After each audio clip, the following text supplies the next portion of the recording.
Priyanka's কিচেনে আপনাদের সবাইকে স্বাগত। তো আমি আজকে সম্পূর্ণ নিরামিষ একটা ঢ্যাঁড়সের রেসিপি আপনাদের সামনে দেখাবো, তাহলে দেখতে থাকুন পুরো রেসিপিটা।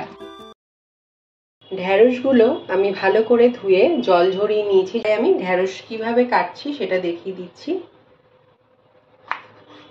এরকম দু সাইড আমি কেটে নেব, আর ঢ্যাঁড়সটা আমি গোটা গোটাই রাখবো। আপনারা চাইলে কিন্তু মাঝখান দিয়ে একটা এরকম তেরচা করেও করে দিতে পারেন।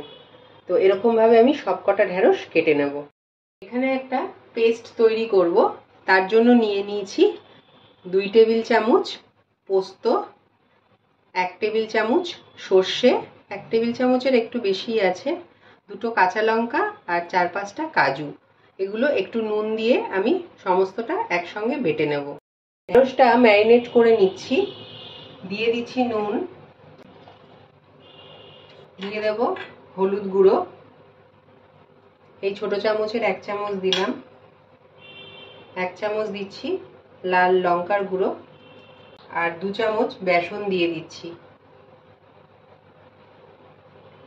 এবার সবটা ভালো করে মাখিয়ে নেব। তো আমার ম্যারিনেট করা হয়ে গেছে, এবার 10-15 মিনিট এইভাবে রেখে দেব। একটা কড়া বসিয়ে নিয়েছি, আর নিয়ে নিয়েছি 4 টেবিল চামচ সর্ষের তেল। সর্ষের তেলটা আমার আনানো হয়ে গেছে। এবার আমি ঢ্যাঁড়সগুলো হালকা করে ফ্রাই করে নেব, যাতে কালারটাও চেঞ্জ না হয় অথচ ভাজাও হয়।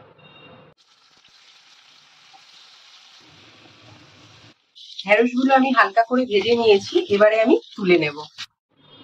ঢ্যাঁড়স ভেজে আমি নামিয়ে নিয়েছি। এবার দিয়ে দিচ্ছি 1 চামচ কালো জিরে, একটু আনিয়ে নেব। এবারে দিয়ে দিচ্ছি টমেটো, একটা বড় সাইজের টমেটো আমি এরকম করে কেটে নিয়েছি, এটা আমি দিয়ে দিচ্ছি নুন। টমেটোটা একটু ফ্রাই করে নেব।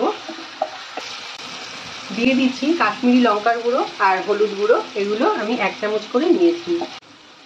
এবার আমি দিয়ে দিচ্ছি সেই পেস্টটা, মানে কাজু, কাঁচা লঙ্কা, সর্ষে আর পোস্ত, সেই পেস্ট। এবার একটু বাটি ধুয়ে জল দিয়ে দেব, ভালো করে মিক্স করে নেব। ভালো করে মিক্স করে নিয়ে এবারে আমি ঢাকা দিয়ে দিচ্ছি, আর আঁচটা মিডিয়ামে করে, মানে গ্যাসের ফ্লেমটাকে মিডিয়ামে করে আমি মিনিট 5-7 কষিয়ে নেব।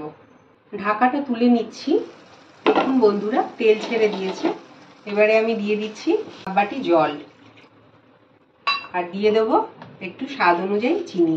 চিনিটা দিলে কি হবে, স্বাদটা ব্যালেন্স হবে ভালো। ভালো করে মিক্স করে দিচ্ছি। ঢাকা দিয়ে 1 মিনিট একটু কুক করে নেব, তারপর ঢ্যাঁড়সটা দেব। ঢাকাটা তুলে নিচ্ছি। এবারে ভেজে রাখা ঢ্যাঁড়সগুলো দিয়ে দেব। দিয়ে দিচ্ছি আরো সামান্য একটু জল। ঢাকা দিয়ে আঁচটা মিডিয়াম করে আমি ফুটিয়ে নেব 3-4 মিনিট। ঢাকাটা তুলে নিচ্ছি, মাঝখানে একবার নাড়িয়ে দিয়েছিলাম। দিয়ে দিচ্ছি স্বাদ অনুযায়ী একটু নুন, একটু মিক্স করে দিচ্ছি। দিয়ে দিচ্ছি কাঁচা লঙ্কা চেরা 2টো, আর দিয়ে দিচ্ছি একটু ধনেপাতা। আর গ্যাসের ফ্লেমটাকে আমি অফ করে দিচ্ছি। একটু ঢাকা দিয়ে স্ট্যান্ডিং টাইমে রেখে তারপর গরম গরম পরিবেশন করব।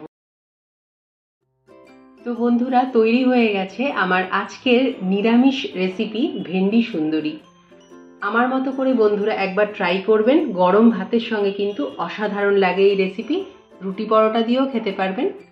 তাহলে যদি ভালো লাগে আমাকে একটা লাইক করতে ভুলবেন না, আর শেয়ার করে দেবেন একটা। তাহলে এখানেই শেষ করছি। দেখা হচ্ছে নেক্সট ভিডিওতে। নমস্কার।